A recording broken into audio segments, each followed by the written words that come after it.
बिस्मिल्लाहिर्रहमानिर्रहीम, अस्सलाम वालेकुम। आज की कहानी एक जुड़वा बहन भाइयों की कहानी है और एक ऐसे काम के मतलब ये स्टोरी है कि जो भाई ने स्टार्ट किया था उसको पाया तकमील तक पहुंचाया, उसे अपने हिस्से का काम करके कंप्लीट छोड़ दिया और अब उसकी बहन जो उसकी जुड़वा बहन है वो इसको लेके आगे चलेगी और इसको और तरक्की याफ्ता और प्योरिटी और जिद्दत लेके आएगी इस काम में।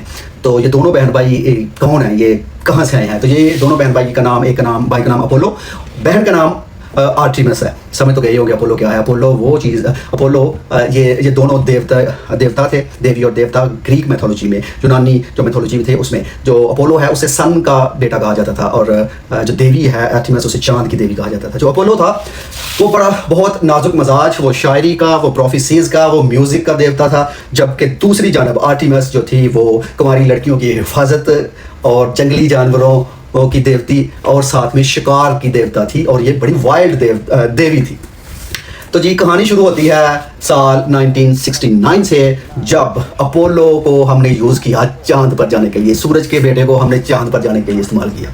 तो आज उसकी बहन 54 साल के बाद इंसान को दोबारा से चांद पे लेकर गई है और वहाँ उसने इंसानों को ना सिर्फ लेके गई है बल्कि उसको वापस भी लेके आई है। तो यह सारी चीज़ का बैकग्राउंड ये है कि 1969 में जब अपोलो 11 के तहत नील आर्मस्ट्रॉन्ग ने चांद पे अपना कदम रखा तो उन्होंने कहा था ये मेरा कदम नहीं बल्कि ये इंसानियत की एक तरक्की करती हुई इंसानियत का एक अगला कदम है। और उसके बाद तकरीबन 1972 तक आखिरी अपोलो 17 गया, उसके बाद इसको अबंडन कर दिया नासा ने, यूएस ने इस पे पैसे लगाने बंद कर दिया क्योंकि 60 की जो दहाई थी उसमें स्पेस रेस में चांद पे पहुंचने की जो जिद थी वो अमेरिका जीत चुका था, यूएसएसआर हार चुका था उसमें। और वैसे भी उस वक्त चांद पे सिर्फ जाना मकसूद था, ना कि वहाँ से कुछ चीज़ें लेके आना या उसको यूटिलाइज करना, क्योंकि उस वक्त आज से 54 साल पहले का इंसान चांद को एक मुर्दा और बेफायदा चीज़ ख्याल करता था।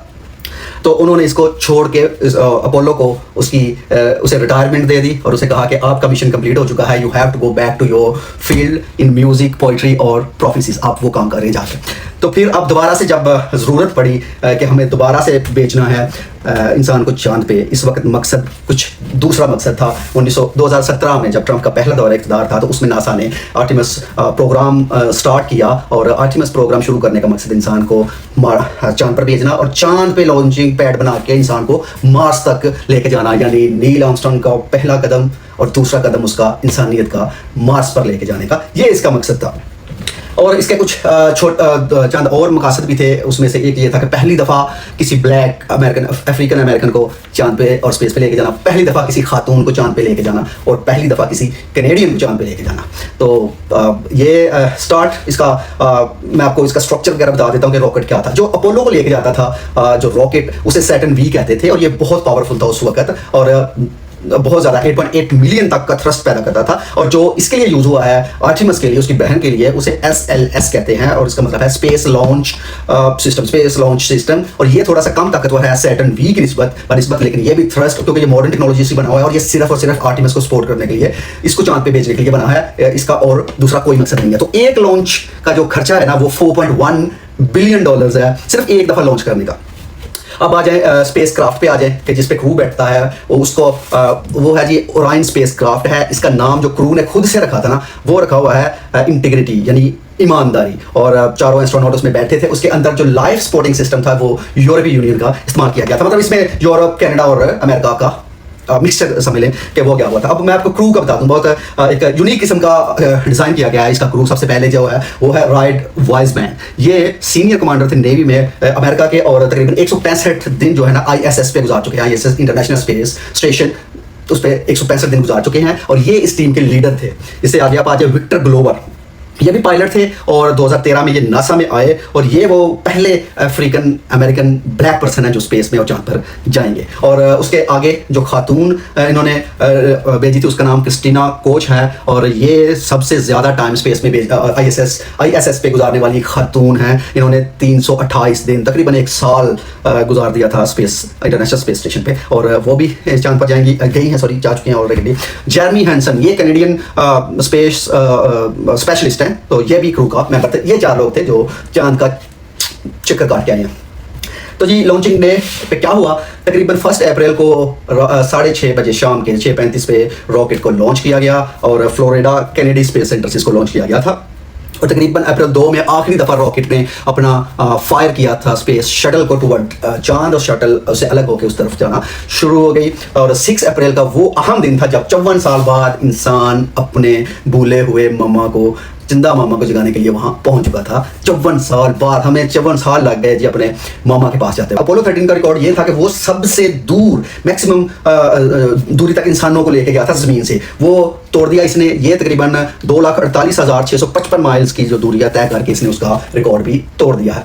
40 मिनट के लिए इनका जो कम्युनिकेशन थी ज़मीन के साथ वो कट गई, क्योंकि आपको पता है चांद और जो ज़मीन है वो इंटरफेस है, इंटरलॉक है एक दूसरे से, मतलब जो चांद का फेस हमारी तरफ होता है ज़मीन की तरफ वही रहता है, और जो डार्क साइड है वो अलग है। तो जब ये डार्क साइड पे गए तो इनका कनेक्शन, इनके सिग्नल्स कट गए, और ये 40 मिनट तक वहाँ पे ये 4 इंसान और एक चांद वहाँ पे रह गया था।